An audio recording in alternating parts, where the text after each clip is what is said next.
I'm national correspondent Kayla Gaskins on Capitol Hill. Tucked quietly into the Senate bill to reopen the government was a controversial provision that fundamentally changes how federal investigators treat U.S. senators.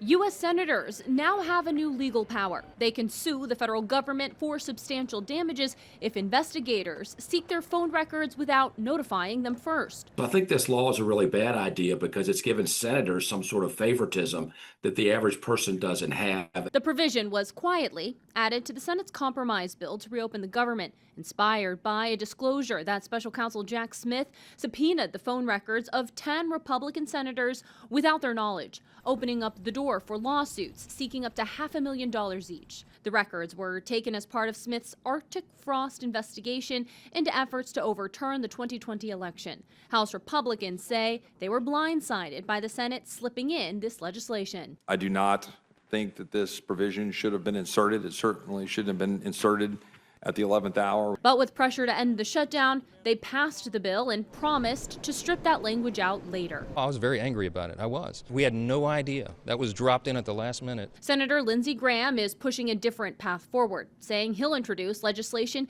to give any American, not just senators, the right to sue the federal government if their privacy was violated by the Jack Smith investigation. I'd like to expand this to Turning Point USA, to the Republican Attorney General's Association.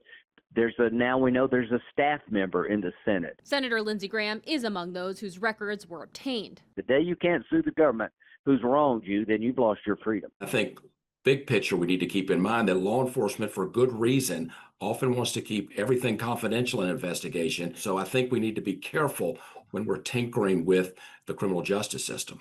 According to Graham, there's already a Senate rule on the books prohibiting the handover of Senate data without their knowledge. A judge reportedly ordered Verizon to hand over the records anyway. Graham says he's now looking to have that judge impeached. On Capitol Hill, I'm Kayla Gaskins.